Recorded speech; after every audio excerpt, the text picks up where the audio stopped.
Hey guys, welcome back to my channel. So today we are going to be talking about books. Who doesn't love books? I love books. A lot of you guys love books. We've talked about books before. I've shared with you books that I love. And today I'm going to share with you guys what is on my to-read list for the first few months of 2019. Now, I have shared with you guys in the past some of my favorite books that I love. And as many of you may know, while I was writing my own book and finishing my own book, I felt like I couldn't really read other books. I just had to put everything to the side because really that's where all my spare time was going, was to writing. So I just didn't have a lot of time to read at the end of 2018.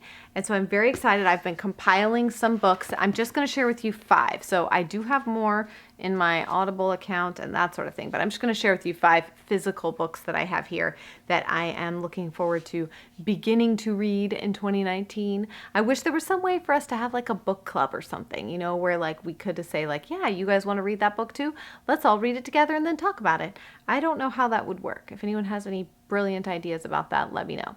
But let's just go ahead and jump right into the 5 books that I'm going to be reading in the beginning of 2019. I should go ahead and tell you that some of these books, 2 of these books, I've already started, and some of them I started a little bit last year, but then had to put down. So one of those is this lovely book. This is called Emotionally Healthy Spirituality by Peter Scazzero. And so when I shared about this book, I had a bunch of you guys be like, oh my gosh, that book is amazing. So I'm very excited to finish it.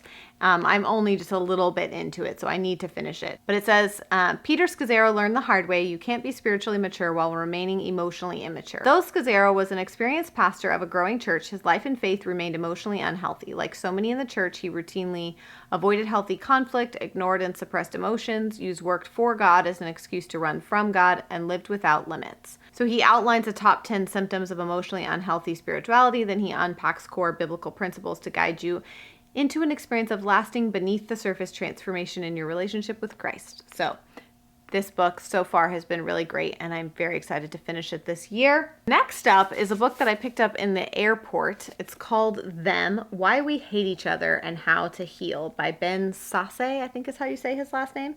Let me read to you on the back some of the other authors and other, sort of people that recommended the book. Ken Burns, who's a filmmaker, he does a lot of like historical documentary type stuff, but he said about this book, a thoughtful plan of action to begin to dissolve the toxic divisions that threaten the very survival of our republic. While I often find myself at odds with Senator Sasse over specific policies, we are as one when it comes to understanding the need to transcend these mostly superficial differences of party and partisanship to ensure that the country we both love endures. Here's the blueprint for going forward together. One of the hardest things I think of this like generation is the divisiveness over political issues. It's just become so toxic and so incredibly difficult to navigate that we've lost the ability to even have a differing opinion from someone. It seems that if you do not agree, it's like there's almost no way to move forward. There's just this fiery blaze, and it's very disheartening to me. It's very discouraging. I have a lot of very strong convictions and beliefs, and I feel like with the current climate of things and the way that it is, I don't talk about things because it just starts and stirs up a storm. You know what I'm saying? So anyways, I was very intrigued by this book because even within my own family and personal relationships, I disagree and sometimes pretty staunchly with people in my life about things. And so I'm very interested to read this book and hear his thoughts on how we heal and how we move forward when we have this much divisiveness, because I think it's good for personal relationships and with dealing with just the climate outside of this, social media, Facebook, Instagram, like all of these places where it seems that everything is othering us. I'm anxious to read this book. I'm very anxious. All right, so let's do something a little more cheerful. This book is called Love Lives Here. You guys should know by now my deep, deep love for Bob Goff. This book was written by his wife, Maria Goff, and finding what you need in a world telling you what you want.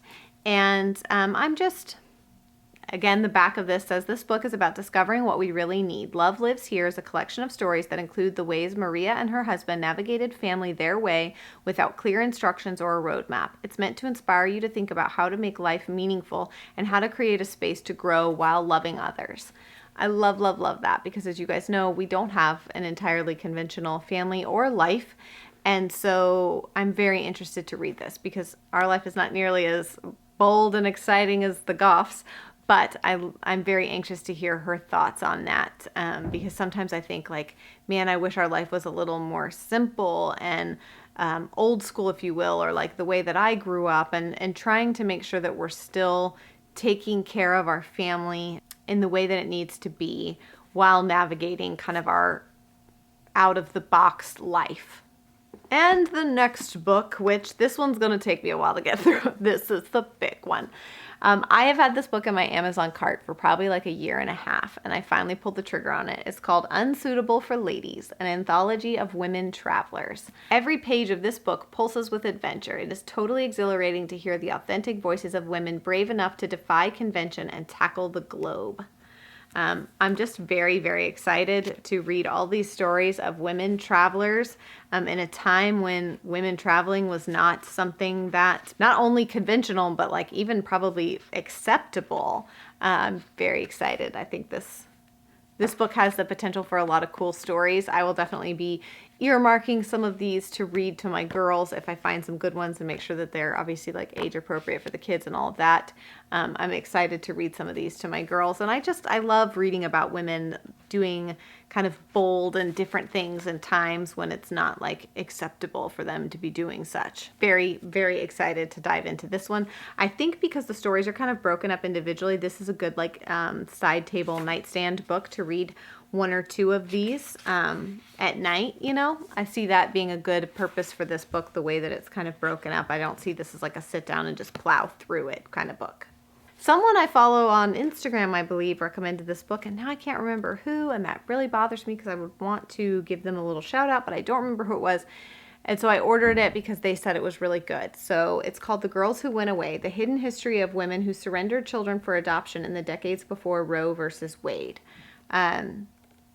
A groundbreaking, searing, and vital revelation of the hidden social history of adoption and its legacy. In this deeply moving and myth-shattering work, Ann Fessler brings out into the open for the first time the astonishing untold history of the 1.5 million women who surrendered children for adoption due to enormous family and social pressures in the decades before Roe versus Wade. An adoptee who was herself surrendered during those years and recently made contact with her mother, Ann Fessler brilliantly brings to life the voices of more than 100 women, as well as the spirit of those times, allowing the women to tell their stories in gripping and intimate detail. So, needless to say, this book looks very interesting and very thought-provoking, and I am anxious to dive into this one. I don't even know, y'all. Like, I feel like all these books look so good. I don't even know where to begin. I should probably finish this one first. And then, I don't know if I'm going to be able to, I don't know. I'm getting ready to get on a plane to go to Austin for the Noonday Conference, Shine Conference. And so I'll be in a hotel room by myself. I'll have my flights by myself. So I might just bring a few of these and see how much I can plow through, you know? All right, guys, I would love to know what is on your nightstand. What are you reading? What are you getting into? I love reading. As you can tell, I am a nonfiction reader. I got into fiction in high school, and that was about it. Like high school and post-high school, I read fiction for a while, and pretty much ever since then, I'm just a sucker for, and I love nonfiction. I love memoirs. I love hearing people's stories. So that's the kind of book that I like to read. But I would love to hear what you guys are reading right now. What's on your nightstand? Tell me below in the comments. And yeah, that's it for today's video, guys. I will see you very soon. Bye.